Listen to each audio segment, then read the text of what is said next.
तर विद्यार्थी मित्रांनो, राज्यसेवा पूर्व परीक्षा आणि कंबाईंड पूर्व आणि मुख्यच्या दृष्टिकोनातून अतिशय महत्त्वाची एक योजना ती म्हणजे मुद्रा बँक आणि मुद्रा योजना.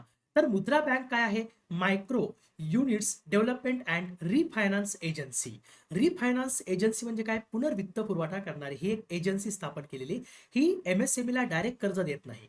तर मुद्रा बँकेची जी स्थापना आहे ती 8 एप्रिल 2015 ला जे 2015-16चं बजेट होतं त्या बजेटमध्ये तरतूद करण्यात आली होती आणि 8 एप्रिल 2015ला 100% सिडबीची उपकंपनी म्हणून स्थापना करण्यात आली. तर हिला 1934च्या रिझर्व्ह बँक ऑफ इंडिया कायद्याने एनबीएफसीचा दर्जा देण्यात आलेला एक मायक्रो फायनान्स आणि रिफायनान्स एजन्सी म्हणून ही काम करते. तर उद्देश काय आहे?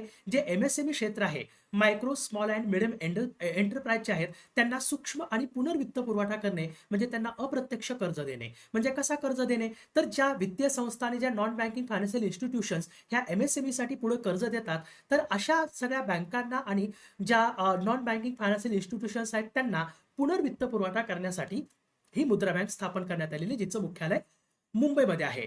तर आता इथं ऑथोराइज कॅपिटल अधिकृत भाग भांडवल किती होतं सुरुवातीला? तर 1,000 कोटी. त्याच्यामध्ये पेड अप कॅपिटल म्हणजे भरणा कॅपिटल जे होते सिडबीद्वारे उभा करण्यात आलं ते 750 कोटी आणि बाकी गव्हर्नमेंटने दिलं. नंतर याच्यामध्ये गव्हर्नमेंटनी मुद्रा रिफायनान्स फंड 20,000 कोटींचा तयार केलेला आहे, जेणेकरून पुढे जेणेकरून पुनर्वित्त पुरवठा करता येईल. ज्या मायक्रो फायनान्स संस्था आहेत आणि नॉन बँकिंग वित्तीय संस्था ज्या आहेत, ज्या कमी दराने संस्थांना कमी दराने कर्ज दिले जातं, जे नंतर एमएसएमईला पुढे क्रेडिट किंवा कर्ज देतात. राईट. तर असंघटित क्षेत्राचं संघटित क्षेत्रात रूपांतर करणे हे देखील त्याचं एक उद्दिष्ट आहे.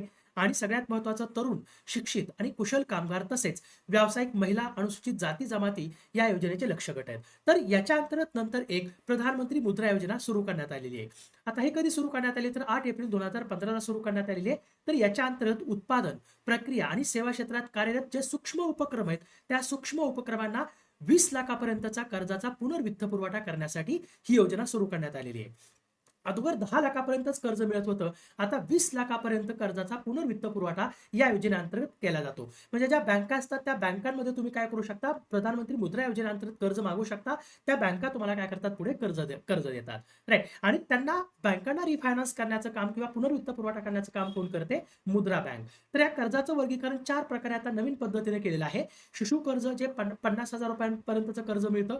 किशोर कर्जामध्ये तुम्हाला 50,000 ते 5 लाख.